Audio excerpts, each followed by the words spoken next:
স্বামী স্ত্রী যখন একসাথে নামাজ পড়ে তখন স্ত্রী যদি আগে সালাম ফিরিয়ে ফেলে তাহলে নামাজ হবে কি না? হ্যাঁ, নামাজ হয়ে যাবে, তবে কাজটা অনুচিত এবং অনুত্তম হবে।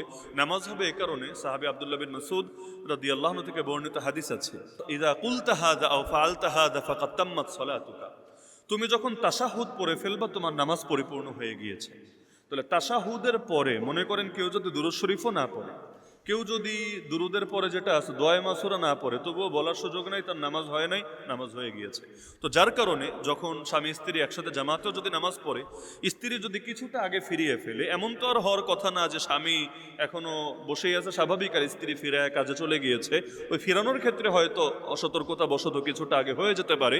এটা অনুচিত, অবশ্যই অনুচিত কাজ। হাদিসে ইমামের আগে কোনো কিছু করার নিয়ে ধমকিও আছে, নিষেধাজ্ঞাও আছে, কিন্তু এর জন্য এটা বলার সুযোগ নেই যে নামাজই ভেঙে গিয়েছে, এই নামাজ আবার রিপিট করতে হবে, এটা বলার সুযোগ নেই। এক হাজব্যান্ড ওয়াইফ যখন ঘরে নামাজ পড়ে জামাতে, তখন ওয়াইফকে ডানে দাঁড়াবে না বামে দাঁড়াবে? না ডানেও দাঁড়াবে না বামেও দাঁড়াবে না পেছনে দাঁড়াবে? ইসলামে কাতারের মাসালাটা স্পষ্ট।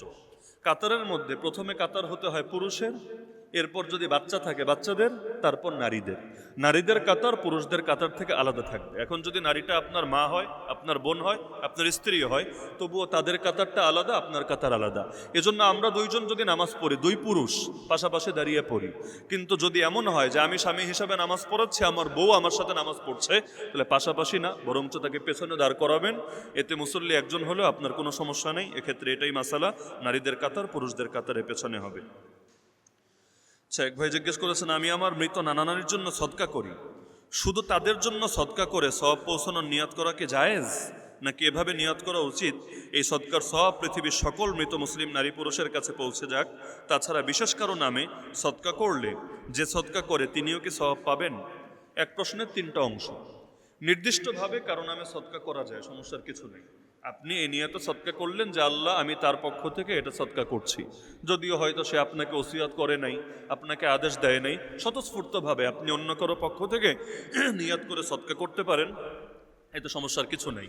একইভাবে আপনি যদি এই নিয়াত করেন যে আল্লাহ অমুকের পক্ষ থেকেও করছি এবং সমস্ত মুসলিম উম্মার পক্ষ থেকে করছি, আলহামদুলিল্লাহ, আপনার নিয়ত যত ব্যাপক হবে আল্লাহ আপনাকে প্রতিদানও তত ব্যাপকভাবে দেবে। সহিহ বুখারীতেই তো আছে, ইন্নামাল আমালু বিন্নিয়াত ওয়া ইন্নামা লিমরিইম মা নাওয়া। আমল বিবেচ্য হয় নিয়াতের মাধ্যমে। একজন মানুষ যত নিয়াত করবে সব সে পেয়ে যাবে। এজন্য এক আমলেও একাধিক নিয়াত করা যায়। যেমন আল্লাহ রাসূল কোরবানি করলেন, কোরবানি করার পরে বললেন, হে আল্লাহ, এই কোরবানিটা আমার পক্ষ থেকেও কবুল করো, আমার আহলে বাইতের পক্ষ থেকেও কবুল করো, সমস্ত মুসলমান আমার সমস্ত উম্মতের পক্ষ থেকে কবুল করো। কোরবানি কিন্তু একটাই, কোরবানি একাধিক না, কিন্তু নবীজি সবার পক্ষ থেকে দোয়া করে দিলেন আল্লাহর কাছে, আল্লাহ কবুল করে নিয়েছেন। আল্লাহুম্মা তাকাব্বাল হাযা মিন উম্মতি মুহাম্মাদিন সাল্লাল্লাহু আলাইহি ওয়াসাল্লাম। তো আপনিও যদি এভাবে সদকা করেন যে আল্লাহ আমার মৃত নানা নানি, মৃত দাদা দাদি, মৃত বাবা মা, তাদের রুহেও তুমি পৌঁছে দাও এর সব, আর পাশাপাশি দুনিয়ার যত মুমিন মুসলমান দুনিয়া থেকে চলে গিয়েছে সবাই হাদিয়া হিসেবে পৌঁছে দাও, আলহামদুলিল্লাহ, সমস্যার কিছু নাই, কারো ভাগে কম পড়বে না, আল্লাহর ভান্ডার অসীম, আল্লাহ সবাইকে দিয়ে দিবেন ইনশাআল্লাহ। আর এভাবে যদি অন্য কারো নিয়াতে সদকা করেন তবুও সওয়াব পাবেন। সদকাটা তার পক্ষ থেকে করলেন, কিন্তু এই যে আরেকজনের জন্য নেক আমল করা, তাকে উপকৃত করা, তার পক্ষ থেকে দ্বীনি কাজে সহযোগিতা করা, এটাও তো এক ধরনের ইবাদত। যেমন মনে করেন আপনার কাছে অনেক হারাম টাকা আছে, আপনি একসময় ব্যাংকে সুদ খেতেন, অথবা যে কোনোভাবে আপনার কাছে অনেক হারাম টাকা জমা আছে, এখন আপনি ভালো মানুষ হতে চাচ্ছেন, তো মাসালা কি? মাসালা তো এটাই যে আপনাকে ওই হারাম টাকাগুলো এগুলো ভোগ করার সুযোগ নাই, বা আগেও যদি ভোগ করে থাকেন এগুলো দান করে দিতে হবে সওয়াবের নিয়ত ছাড়া। কেন? কারণ এটা তো আপনি নিয়েছিলেন হারাম ভাবে, তো আপনি এখন দিবেন দায় মুক্তির নিয়তে, যে আল্লাহ আমারে পাকড়াও করো না, আমি নিজেরা মুক্ত করতে চাচ্ছি, মুক্ত করার নিয়তে। আচ্ছা, এখন আপনি মুক্ত করার নিয়তে ধরেন 10 লাখ টাকা দান করে দিলেন, 20 লাখ টাকা দান করলেন, 1 কোটি টাকা দান করলেন। সুদ তো সবাই একরকম খায় না, কারণ সুদ শত শত কোটি টাকাও আছে, আপনি দান করে দিলেন। এখন এত টাকা দান করলেন, আপনি কি কোনো সওয়াবই পাবেন না? অবশ্যই পাবেন। সদকার সওয়াব আপনি পাচ্ছেন না, কারণ সদকার নিয়ত আপনি করেন নাই, কিন্তু নবীর সুন্নত অনুসরণের সওয়াব তো পাবেন। কারণ এই যে পাপ থেকে নিজেকে বিরত করা, নিজের অপরাধগুলো থেকে নিজেকে দায়মুক্ত করার চেষ্টা করা, এটা আল্লাহর নবীর শিক্ষা না? তো নবীর শিক্ষার উপর যে আপনি আমল করছেন, এতে আপনি সওয়াব পাবেন না? অবশ্যই পাবেন। তো এক আমলে সবসময় এক ধরনের সওয়াব না।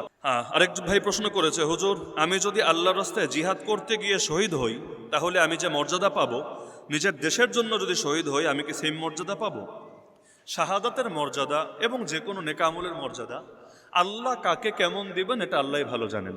নামাজ পড়ে আমরা যে মর্যাদা পাই, পৃথিবীর সবাইকে মর্যাদার সমান পায় না, এখানেও বেশ কম আছে। এখানে নিয়ত কেমন, তার ভেতরে এখলাস কেমন, কাজের কোয়ালিটি কেমন, এগুলোর ভিত্তিতে আল্লাহ রাব্বুল আলামিন তাকে প্রতিদান দিয়ে থাকেন। জিহাদের মাঠে শহীদ হয়েও মানুষ জাহান্নামে যাবে, এর নমুনা নবীর জামানায় ঘটেছে। নবীর জামানায় একজন শহীদ হয়ে গেল, নবীজি বললেন সে জাহান্নামী। সবাই অবাক, নাউজুবিল্লাহ, শহীদ হয়ে গেছে সে জাহান্নামী কেন? কারণ হলো শহীদ তো হয়েছে কিন্তু সে ছিল মুনাফিক। শহীদ কিন্তু সে ছিল মুনাফিক। একইভাবে আরেকজন ছিল এমন যে আত্মহত্যা করেছে। প্রথমে আঘাত পেয়েছিল কিন্তু সহ্য করতে পারে নাই, এক পর্যায়ে নিজের তরবারি দিয়ে নিজেকে মেরে ফেলেছে। আল্লাহ রাসূল বললেন সে জাহান্নামী। তাহলে যুদ্ধের মাঠে মরলেও যে নিশ্চিত জান্নাতি হবে এমন কোনো গ্যারান্টি নাই। এমনকি কারো যদি ঋণ থাকে, আল্লাহ রাসূল সাল্লাল্লাহু আলাইহি ওয়াসাল্লাম বলেন শহীদের সব পাপ মাফ করে দেওয়া হয় ঋণ ছাড়া। তাহলে কেউ যদি ঋণগ্রস্ত অবস্থায় শহীদ হয়, আর যদিও এখানে একটা পার্থক্য আছে, আমার মনে করেন ঋণ আছে, আমি চাচ্ছিলাম ঋণটা দিয়ে দিব, সুযোগ পাই নাই, এর আগে আমি শহীদ হয়ে গিয়েছি, কিন্তু আমার নিয়াতে গরমিল নেই, আমার নিয়াত ঠিক ছিল, আমি সুযোগ পাই নাই। আশা করা যায় আল্লাহ তাআলা কিয়ামতের দিন আমার পাওনাদারকে জান্নাতের কোনো প্রতিদান দিয়ে খুশি করে দেবেন, ইনশাআল্লাহ আমাকে ধরবেন না। কিন্তু আমার নিয়াতে ছিল না, আমি নিয়াতি ছিল মানুষের ঠকাবো, যেমন আমরা অনেক সময় টাকা দেওয়ার নিয়াতি নাই বিলকুল, ওই অবস্থায় আমি শহীদ হয়ে গেলাম। তাহলে শহীদের সব পাপ মাফ হলেও এই বান্দার হক, এই ঋণের পাপটা কিন্তু মাফ হবে না। ইগফারুল শাহীদি কুল্লু যাম ইল্লা দাইন। এজন্য মনে রাখতে হবে আল্লাহ কাকে কেমন প্রতিদান দিবেন এটা আল্লাহর ব্যাপার, এটা আল্লাহই ভালো জানেন। দেশের জন্য জীবন দেওয়া মানে কি? কথাটা অস্পষ্ট। যেমন মনে করেন 1971 সালে যারা প্রাণ দিয়েছিল এদের সবাই এক ক্যাটাগরির ছিল না। 1971 সালে বড় অংশ ছিল যখন তারা দেখছিল যে আমাদের উপর জুলুম হচ্ছে। একটা জাতি মানে অন্য দেশ না, নিজের দেশের সরকার। তখন তো দেশ আলাদা হয় নাই, দেশ তো এরপরে যুদ্ধ শেষে আলাদা হলো। আমার দেশের সরকারই আমাদের উপর জুলুম করছে, সুতরাং সরকারের বিরুদ্ধে, বাহিনীর বিরুদ্ধে প্রতিরোধ গড়ে তুলতে হবে, গড়ে তুলেছে। তো জুলুমের বিরুদ্ধে যে প্রতিরোধ গড়ে তোলে এবং মাজলুম হয়ে যে শাহাদত বরণ করে, আপনি তার মর্যাদাকে খাটো করে দেখার কি আছে? জালেমের বিরুদ্ধে লড়াই, জালেমের বিরুদ্ধে মাজলুমের লড়াই, এটা কি এক ধরনের জিহাদ না ভাই? জালেমের বিরুদ্ধে মাজলুমের লড়াই এটা এক ধরনের জিহাদ না? অবশ্যই জিহাদ। আফদলুল জিহাদি কালিমাতু হাক্কিন ইনদা সুলতানিন জাইর। নবী বলেন জালেম বাদশার সামনে হক কথা বলাও সর্বশ্রেষ্ঠ জিহাদ। তো হক কথা বলাই যদি সর্বশ্রেষ্ঠ জিহাদ হয়, ওর বিরুদ্ধে রুখে দাঁড়ানো এটা তো আরো বড় জিহাদ, কোনো সন্দেহ নাই। হ্যাঁ, আবার কিছু মানুষ আছে যাদের চেতনার মধ্যেই কুফুর, চেতনার মধ্যেই শিরিক। যেমন বহুত নাস্তিকও যুদ্ধে শরিক হয় না, বহুত বামরাম সেকুলাররাও যুদ্ধে শরিক হয় না, এবং যাদের চিন্তা হলো আগামী দিনে যখন মুক্ত হবে দেশটা, আমি এই দেশের মধ্যে নাস্তিকতা প্রতিষ্ঠা করব, আমি বাম রাজত্ব প্রতিষ্ঠা করব, আমি এই দেশের মধ্যে কুফুর প্রতিষ্ঠা করব, এই নিয়তে সে লড়াই করলো এবং সে মারা গেল। এও কি শহীদ?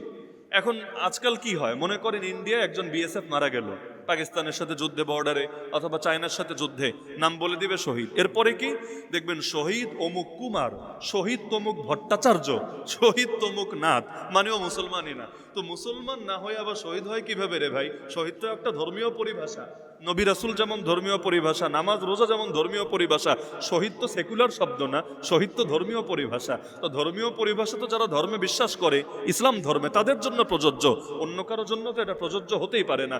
যেমন বিধর্মী যদি উপাসনা করে, এটাকে নামাজ বলা যাবে? বিধর্মী যদি উপাসনা করে নামাজ বলা যাবে? যেমন আমরা কাদিয়ানি মসজিদ বলি না, এই শব্দ আমরা বলি না, আমরা কাদিয়ানি উপাসনালয় বলি। কেন? মসজিদ এটা ইসলামের একটা শব্দ, ইসলামের শব্দ। এই শব্দটা আমরা কাদিয়ানি যারা মুসলমানই না ওদের সাথে আমরা এটা ব্যবহার করতে পারি না। শব্দের মধ্যে অন্তত কোনো ভিন্নতা রাখা দরকার। একইভাবে মনে রাখবেন, দেশের জন্য মরা মানে কি? এক হতে পারে জাতীয়তাবাদ প্রতিষ্ঠার জন্য মরা, এক হতে পারে দেশের উপর আঘাত এসেছে এটার জন্য, স্বাধীনতা রক্ষার জন্য মরা, এক হতে পারে জালেম জুলুম করতে শুরু করেছে, সে মাজলুম হিসাবে প্রতিরোধ করেছে, এটার জন্য মরা। সবগুলোকে এক ক্যাটাগরিতে ফেলার সুযোগ নাই। এমনকি কেউ চোরের হাতে মরে, ডাকাতির হাতে মরেও যারা ময়দানে মরেছে এমন প্রতিদান পেয়ে যেতে পারে। যারা চোর ডাকাতের হাতে মরেছে, যেমন আলী রাদিয়াল্লাহু আনহু কই মরেছেন? তিনি যুদ্ধের মাঠে মরেন নাই। ওমর রাদিয়াল্লাহু আনহু যুদ্ধের মাঠে মরেন নাই। ওসমান রাদিয়াল্লাহু আনহু যুদ্ধের মাঠে মরেন নাই। তিনজনের একজনও যুদ্ধের মাঠে মরেন নাই। এমনকি কোন কোন ইতিহাসে পাওয়া যায় আবু বকর রাদিয়াল্লাহু আনহু শহীদ হয়েছেন, কিন্তু তিনিও যুদ্ধের মাঠে মরেন নাই। আবু বকরের খাবারে বিষ মেশানো হয়েছে, শহীদ। ওমর নামাজ পড়াচ্ছিলেন, নামাজের মধ্যে ছুরিকাঘাত করা হয়েছে, শহীদ। ওসমান কোরআন তেলাওয়াত করছিলেন, ঘরের ভেতর ঢুকে আঘাত করা হয়েছে, শহীদ। আলী রাদিয়াল্লাহু আনহু ফজরের নামাজের ইমামতি করার জন্য আসছিলেন, শহীদ। হাসান রাদিয়াল্লাহু আনহু খাবারে বিষ মেশানো হলো, শহীদ। তা আপনি বলেন না হুজুর, ওনারা যেহেতু যুদ্ধে লড়াই করে মরে না, এরা বেশি সওয়াব পাবে না, আর আমাদের সময়ে যারা এখন সাধারণ উম্মত যুদ্ধ করে মরবে, এরা আবু বকরের চাইতে বড় জান্নাতি, ওমরের চাইতে বড় জান্নাতি, ওসমানের চাইতে বড় জান্নাতি, আলীর চাইতে বড় শাহাদাতের মর্যাদার অধিকারী। নাউজুবিল্লাহ, এটা ভণ্ডামি ছাড়া আর কোনো কিছু না। তাহলে আল্লাহ কোন শহীদকে কোন মর্যাদা দিবেন এটা কে ভালো জানেন? আল্লাহ। এজন্য শাহাদাত কোন লেভেলের, তার ঈমান কোন লেভেলের, তার নিয়াত কোন লেভেলের, অনেক কিছু এখানে বিবেচ্য হবে। এগুলোকে সব এক কাতারে ফেলার সুযোগ নেই, আল্লাহই ভালো জানেন আল্লাহ কাকে কেমন প্রতিদান দেবেন। সুতরাং আখিরাতের বিষয় আল্লাহর উপরই ছেড়ে রাখেন, এটা নিয়ে আমরা চিন্তা না করলেও হবে।